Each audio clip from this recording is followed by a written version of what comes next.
Well, well, well. All of us here at the show are coming up on a big anniversary. The anniversary of the time one of our coworkers, or maybe I should say two of our coworkers, dumped a brand new 60 some $1,000 rental vehicle into a swimming pool. Enjoy. We always have an odd one in the crowd. So it's kind of odd. Decidedly odd. Doesn't that strike you as a little bit odd? No, that doesn't strike me as a little bit odd. It's the Bob and Sheri Oddcast, with stuff we wouldn't, couldn't, or shouldn't do on the regular show. Now, here's the Oddcast. Hey everybody, it's Bob and Sheri and our social media director Heather with a big hello to you. Cheers. This day has gone by in such a crazy blur. Right before I came in here for happy hour, I don't know, I was getting a bottle of olive oil off of a shelf, and I guess as I reached for it, my whole body went, wah! I saw it happen in slow motion. I ducked and covered my head as a shower of olive oil went everywhere. Oh no! But you know what? Those floors look good. Those floors look good now. Your look tonight is very French. Do you like you have the hat on and the light. And all the books behind you there. It's like you're one of those 1930s French authors, who is just a really interesting woman and takes on many lovers throughout her life. Well, you're halfway right about the interesting part. Before I came in here, Kev goes, "Have good happy hour, Pierre." He's in a cowboy hat. I said, "Will do, Tex." Come on. Let's say hello to some of the folks. And once again, I'm having trouble hearing everyone. So if I don't respond, it's not the martini. And cheers. Oh, hey, Don. Hello from Bangor. Man, Maine got some snow this week. Listen, I know. Don Griffin says he shaves his armpits with olive oil. Stop flirting with the ladies, Don. This is a friendly environment. Hello, Alaska. Willow, Alaska. Nice to have you with us. Monica Winter just posted, "Now, can you tell the truth about the SUV in the pool?" No.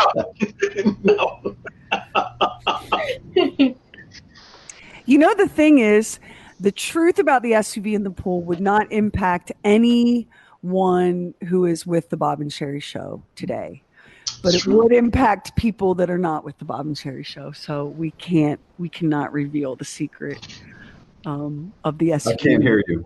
We cannot reveal the whole story of the SUV in the pool. Oh, no, not.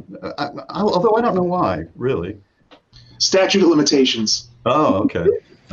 Let's just say if you're a new listener or new to just our little Bob and Sheri world, let me get that picture. We were touring. You're chatting. We were touring the United States out west in RVs and also up north, and we were in the Hudson Valley. And at the campground, I was staying in a hotel, of course, and I went to bed, and then I got a phone call that the car, it was a $60,000 brand new GMC, had slipped out of gear somehow and rolled down a hill, and it could have rolled into a lot of different areas. Thank God it didn't roll into a tent or something. It had that smart navigation into a swimming pool that the RV park had. And with our pictures, Sheri's picture and my picture on the side. And people, even though there was gas leaking out of the SUV, people were jumping in the water while their friends took pictures of them next to our faces as we sank to the bottom of the pool. Yeah. I'm looking for it. It's in my favorites here somewhere. Oh, you have to? It's in your favorites? Have it. Oh, brother, I have it because you'd be surprised at how many times people stop me and want to see a picture of the SUV in the pool. And 98% of the story of how the SUV went into the pool. We've always been really honest about that. We just saved the names and the motivations of the guilty party. Right. Because, oh my God, show me the damn SUV. That was a really tricky time because the CEO of that was like 3 or 4 ownerships back. Yeah. I think we've had 5 ownerships in 5 years, something like that.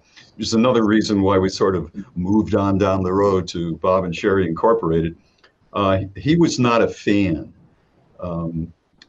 He didn't realize that we were carrying the station financially during a period of time, and it really pissed him off. And when he heard that we sank a company vehicle worth $60,000, that didn't help us. No, but you know what? The truth is that he was less pissed off about us sinking the $60,000 rental car than he was about the fact that we talked too much during the show. Yeah. I mean, if you're just going to be honest, I will find it, y'all. Oh my God. The legend of the SUV, Suzanne Banks says, will be bigger in our minds than the actual story since our imaginations can run wild. Suzanne, that is such a good point. And yet I promise you the truth is even, that's some hot tea, girl. The truth, I think, might dazzle you. Carol Wilkins Roy, I met you at the Sea Dog in Bangor right after that happened. Do you remember that? We sank it, and we got another vehicle, and our engineer Jerry and I drove that. And you guys were in the two RVs, and we did an appearance. It was like a sold-out appearance. There were I think there were about 400 people at the Sea Dog restaurant, which is right on the river in Bangor. You know what? That made me feel so good when everybody showed up. And we told this story, and nobody believed us. That night at the Sea Dog, oh my gosh. So the night I had just gone to bed when somebody began banging on the camper door, yelling my name. I flung open the door, and the person on the other side of it said, "The car's in the pool, the car's in the pool." Well, that was the beginning. I never got to sleep that night. And the next day, we went to Hertz, where we had rented this $60,000 vehicle from, and explained that it was in a pool. Oh my God, like our bad. And we needed another vehicle. And the person said to us with the straightest face I've ever seen, and I quote, "Ma'am, we have a policy where if a customer puts one of our vehicles into a body of water, we do not give them a second vehicle." That's a good policy, actually. So then we ended up at $1 rental car or whatever. We got another rental car, and we drove from, this was in Saugerties, New York. We drove from New York to Maine, pulled into the parking lot just in time. I was on adrenaline, fumes, disbelief, and 5-hour energy. That was I can close my eyes and it's like I'm back at the Sea Dog again. Everything, every color was brighter, every noise was louder. You know how you are when you've had an experience like that and you haven't slept, right. How you're just like totally like Full Metal Jacket jangly. So yeah, that was a good night, Bob. But then we still had a good time. We met so many fantastic listeners in Pennsylvania, in where else were we? Virginia, and then in Maine. Oh, wait. And we all went out to the Docksider restaurant in Northeast Harbor and had a lobster feast, and went to the top of Cadillac Mountain, which is the first place that sees daylight in the continental United States in the morning. And it's something to see. It's crowded in the summer. It restores your faith. Let me read what Brandon Brown wrote. The picture in his mind that he has of the car sinking into the pool, he said that for him, that's like the Titanic going down in his all-time favorite mental pictures. And I just want to thank you for that, Brandon, because you're not the first dude to tell me the Bob and Sheri show was like the Titanic. And I just want to thank you for shouting that out tonight. But yeah, it's like that for us too. And honest to God, it felt like the Titanic going down, because as the car sank in the pool, the lights and the radio were on. So as it sank and the headlights went underwater, it illuminated the pool. So all around the Bob and Sheri pictures, which were, the water was at our chest, and then it was at our neck, and then it was at Bob's chin. And then the only thing we could see were his eyebrows, and then Chit Chat was down. But all around him, the pool was illuminated by the headlights. You know what the worst thing was? They always put a photograph of you on these vans. They always put a wrap of you, and they coaxed like this unnatural smile out of you. You're like, you're like that. So to see that going into the water made it even worse. It was awful. Oh my gosh. Yeah, that was a night. And what were my kids doing? My kids sneaked my phone and were down taking selfies of themselves with it and sending them to their friends. Children are heartless. They're the worst. They are They are heartless. So, what else is happening? You're back after a successful time with your brother and his family. Did you eat anywhere that was interesting? The Northeast has a lot of great food.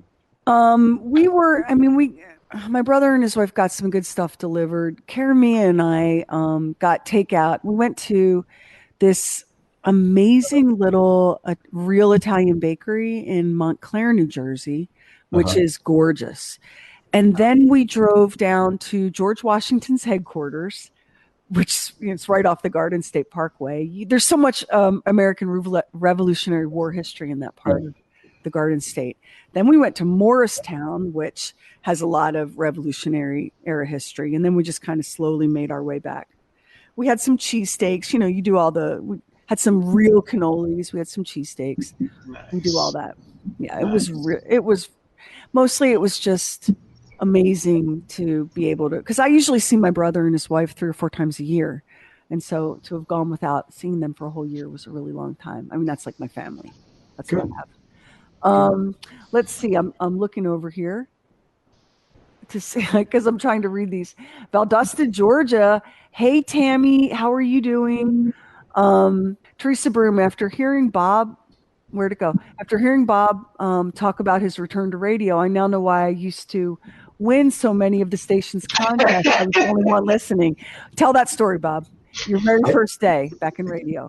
Say it again. What did she want? Your very first day back in radio when you tried to give away movie tickets. So I was in TV, and it was really a great job because I got to travel all around the world and not pay for anything. And I mean around the world: Hong Kong, the South Pacific, all over America, all over the South. We shot in probably 30 states. I loved going to Bora Bora, and everything was upbeat and fun. These are not hard news stories. They were really not puff pieces, but travel pieces, human interest stories. And it was me and a couple of guys generally. And so I did that for almost 10 years, but I saw that the show was going to be canceled probably within the next 3 years. And I had young kids. My kids were probably, I don't know, 6 and 4. And so I thought, what are you going to do? You're going to go into a newsroom and be another guy in a newsroom? I just didn't see myself doing that. So the radio station that we've been talking about tonight was in terrible, terrible straits. They were losing, I think, $750,000 a year. And so I cut a deal with, because their format was terrible. They couldn't pull off top 40. I don't know why, but they couldn't pull it off. And so I went to the president of the company and I said, look, I don't want to move and go into a newsroom in another city or whatever. Give me a shot at seeing what I can do to turn this radio station around. And he said, okay, we'll keep you at the same salary that you have now. You've got a year and a half. And I went, I'll take it. And so I thought, wow, this is, because I hadn't been behind a radio microphone in years. And I was running my own board, believe it or not, back then. And so it's 6:05, and I say hello to everybody, and they want me to give away, I don't know, movie tickets, something like that. Usually you can go on a radio station that's fairly popular and say, I'll take the 7th caller for an early death. And the phones will light up. They just will. I keyed the mic and I said, it's so great to be back. I am so excited. I love radio. I'm back again, and I'm going to do a little celebration thing to start things off. Let's make it the 10th caller, and you will get a 6-pack of tickets for whatever the hot movie was. So I thought it was a pretty good prize, 6-pack of tickets. And I looked down at the phone, and I'm going, all right, it takes a while to dial. Yeah. No one was listening. That's so mind-blowing. Not one person. I mean, I'm not arguing. There was probably a few listening, but usually the percentage would have to have been so low for no one to call and say, I would like to win those tickets. And I started to get the sweats, to be honest with you. I thought, what have I done? What have I taken on? And they gave me a co-host who was, I don't want to run over time, who was not very good. I had to fire him. They tried to put me together with everybody's heard radio stations like this, where the guy's the big blowhard and the woman on the show, does the traffic or the weather and just giggles. And I just didn't want to deal with that. And the ratings were not good after 6 months. So I had 1 year left. And then I bumped into Sherry Lynch. They sent, it was a mercy call to do commercials to pump up my numbers. And we started chatting, and I just keyed the mic, and we went on. And people stopped right in front of the window and started listening. And I knew that. And look at this. We're still here. And we still talk each other's head off on and off the air. Right. Like you complete me, Bob. You do. You just, you complete me. You do. So that's the story. Bob's nickname for a long time, just amongst us on the show, was the savior of Jefferson Pilot. Yeah. It's true. Remember, Tony? Yep. So, but you know what? The thing that made it funny was how true it was. That was the thing that made it so funny. I can't say that, but really those were exciting but dangerous times. And if I hadn't found you, I really don't know what would have happened. I think perhaps it would not be quite as feathered a nest as I've had for all these years. It's wild because you always, with every choice you make, like all kinds of choices explode to you and some shut down. But you really can't imagine what your life would have been had you gone another way. Think about it. Because you could have stayed in TV. You could have stayed in TV and been the host of Pick One, How It's Made, The Food That Built America, Abandoned Places, Mysteries at the Museum. You could have been you could have been Dancing with the Stars. You could have been anyone and all of those guys. I was a little ahead of my time with the Travel Channel came along, because that's what I specialized in, was travel pieces, funny travel pieces. The Travel Channel came along about 5 years after I went back to radio. So I kind of missed that window there. But, this is what I was meant to do.